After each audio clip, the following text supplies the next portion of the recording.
Culture might sound like the soft side of business, but what if you could actually measure it? Well, today we will dig into how connection between people, performance, and purpose can make a difference in any organization, a difference you can measure and then act on. Our guest today will explore how metrics and mindset combine to create a culture where people actually want to perform and where leaders can prove that culture really does drive results. So at this time, I'm pleased to welcome two industry professionals that you might have heard about, Megan Russo with BradyPLUS and Sarita Ceron with CCMS. How are you both today? Doing great. Yeah. Yes, so excited to be here. So congratulations, by the way, Megan. So well deserved. I know what is the hard Same, work behind. same to you. What they're referring to is that they're both in the top three choices of the Rising Star in honor of Jimmy Core Award with ISSA. And I believe I'm going to see you both at ISSA show. Congratulations on that honor. You both deserve it. Let's start with a quick introduction, a little snapshot of your professional journey. Let's start with you, Megan. Just tell us about yourself and how you got to where you are today. Absolutely. Thanks for having me. Yes, I'm Megan Russo. I'm Director of Sales Operations for the Southeast at BradyPLUS.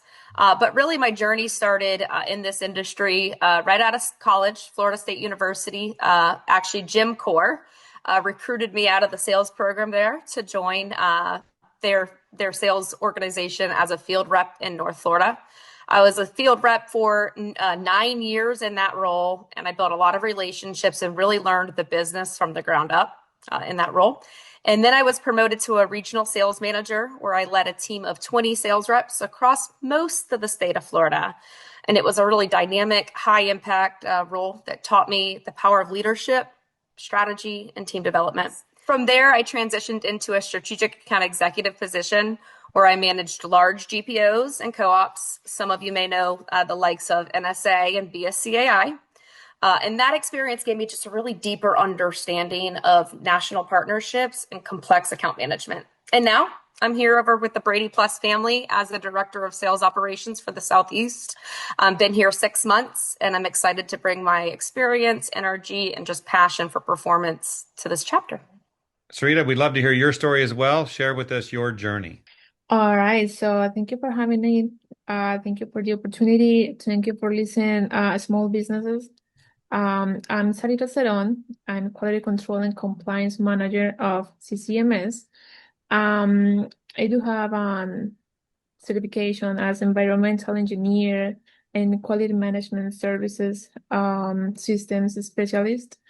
I've been working in CCMS over 3 years now, doing and performing and standardizing couples procedures and processes, helping them out to get certification and recertification in ISO 9001. And we were so proud the last year to get the certification for the SIMS for ISSA and SBSCIA as a green building and GBAC with honor. So I'm so proud to get this certification with this company. I was involved in services industry before, but with this new industry, it's has been so challenging and be so meaningful for me, learning and growing professional and personally. Thank you for the details. I deem you both as experts when it comes to today's topic because you both seem to enjoy what you do. You probably work in a great culture at your businesses, and that's what we want to talk about today because it's not something that just happens. Would you agree with that?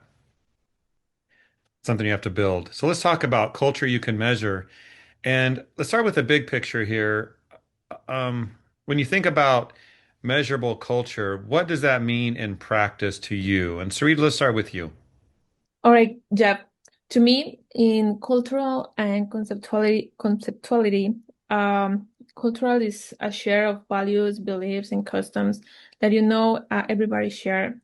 Inside an organization, that is exactly what happened when everything that we learn, everything that we share, and we passed over to another. It's exactly what happens in the corporate, culture is built through daily actions, through habits, through shared moments, through communication ways. So when those practices align with shared corporate values, with the mission and vision, when the value proposition is shared with the right people, when the empowered people, um, it becomes something more that you can actually see. It's something that you can notice because you can notice the engagement of the people. You can notice quality results. You can notice in collaboration, and even you can notice when the people care for each other and for the spaces, for the environment. So I think the culture is something that you can, of course, measure quality and quantitative, but behind that, you can notice with actions, daily actions. Thank you, Sarita. Nicely said. And Megan, what do you have to add to that? Anything? Yeah, I mean, I think Sarita hits it right on the head, right? It's culture is something you can feel. It's palpable. To me, measurable culture is about truly being in touch with the people, right? A company actively soliciting feedback, but more importantly, taking action to improve. A strong culture is built on the foundation of excellence and commitment to delivering top tier service. And that's to our external partners, but as well to the internal teams as well. So just kind of piggybacks exactly off of what Sarita said. And Megan, let's stick with you on this and get more thoughts from you. You've led large sales teams. You mentioned in your opening comments the work you've done over the years with a focus on recognition and performance systems. How do you track morale and motivation? So we fit today's theme in with this, measuring culture, but how do you track that without turning it into micromanagement? No one likes Yeah. micromanagement. No, not at all. And I think that the best way to track it is through genuine engagement, right? It's having those one-on-one relationships that allow for honest conversations, even when things aren't perfect. But it helps when everyone is aligned on that goal to be the best that we can be. Those conversations become more of an opportunity for growth and not just micromanagement. And I think in a general sense, you can sense the energy of a company, of an org, of a team, just in general, right? It's before the meetings start. It's in the tones of the conversation and it's in the enthusiasm or lack thereof, like when you have these discussions in these meetings. So I think that that's the easiest and best way that you can just tell. It's just having that engagement, that one-on-one engagement, and that you're just really paying attention. I agree with that 100%.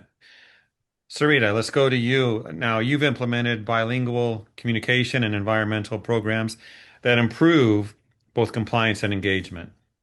What's one small system that made a big cultural impact for you and your company? The small system is when we understand and we adopt that diversity can be translated in the practices. When action speaks, no matter the language, no matter your origin, no matter your age, no matter your beliefs, everybody when has the space to participate, when at least the communication, it's open wide to and all messages, even visual, written down, any detailed concept and training, it reach out that everybody's understanding. It allows that everybody feel connected, feel part of, and then with to be more specific with the bilingual feedback and recognition logs, trainings, communications, it helps that they understand why they matters and why they are important for us. So everybody's feel part of the system. Thank you, Sarita. Megan, back to you as we dig deeper into this from a performance operations angle. How do you how do you tie culture and recognition to measurable business outcomes like retention, sales growth, or quality scores? And I imagine running sales teams, this is important to you. Absolutely right. And I think it starts with just celebrating the wins that reflect your culture and drive results, right? So, yes, it's very important to celebrate milestones and celebrate individuals, especially sales individuals that go on above and beyond. but it can't stop there, right? Like everyone plays a certain role in having a success, in building results or driving results. And so you've got to also celebrate the cross-functional success in your organization. So for us, right, our drivers matter, right? They directly impact sales and they directly impact quality scores. So when you build a culture that celebrates the successes of everyone internally, you can create a success and a system where recognition fuels performance. And I think that there's a way to track who you're recognizing throughout that journey. But Sarita, I want to talk about something interesting that I noticed in the emerging leaders information. You have something called the phrase of the At week. the beginning, when I started this company, I start with a small way first to know my partners and also a small way to bring and develop soft skills and human connections in our daily routine. Every week we meet because everybody knows the meetings are really important. And one team member shares a short phrase, something that inspires them, something that resonate with them. It explains why it matters in their life or in their job. It's completely open and bilingual, in person or remotely.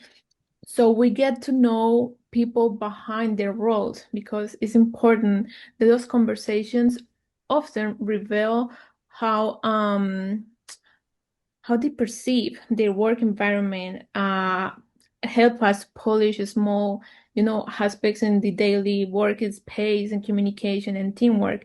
It's amazing how something so simple create a safe space and empathy, reflection, and belonging for everybody's in open behind their desks. I've heard many times in recent years how simple is the best solution for a lot of things. So, yeah, don't overcomplicate it. I have two more questions for you both. So you both can answer. I'm going to start with you, Megan, on this one. And then Sarita will do the last question. We'll start with you on that. So it's fair.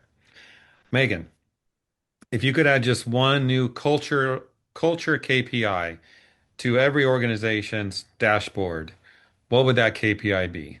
Okay, so my KPI is actually referencing the last question, and it's recognition velocity.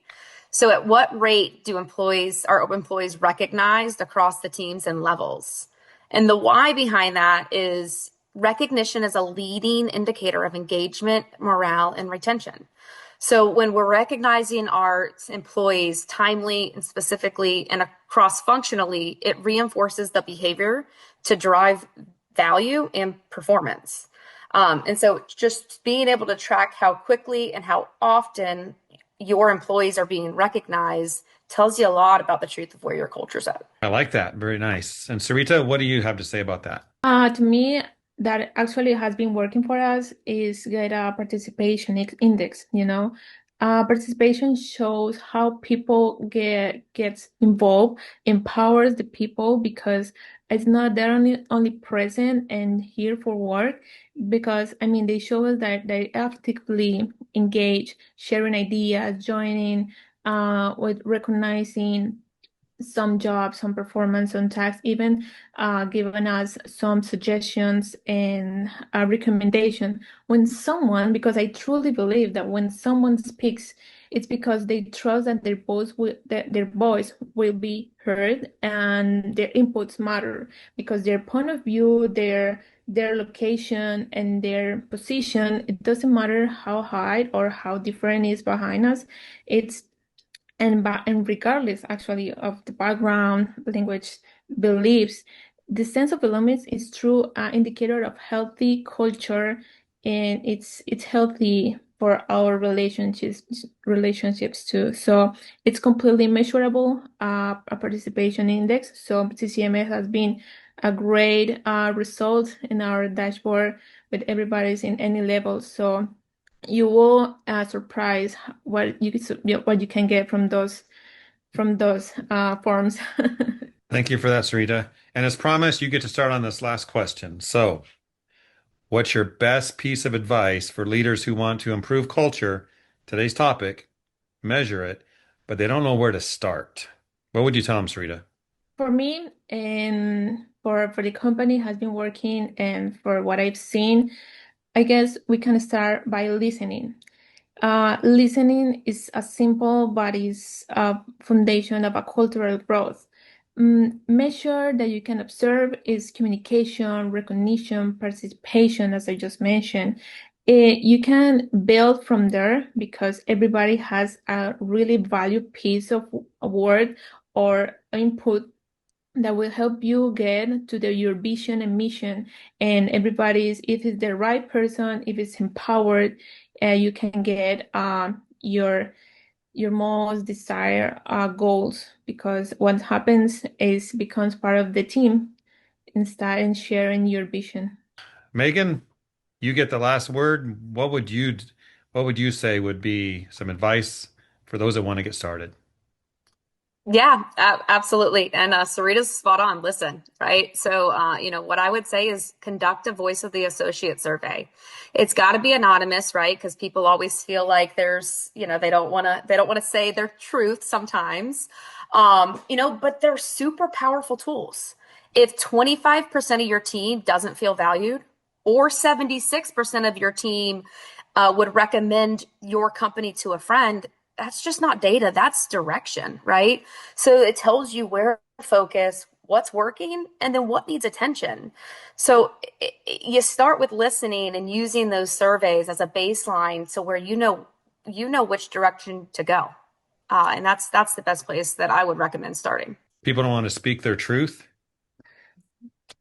Yeah, but they do want people to understand how they feel.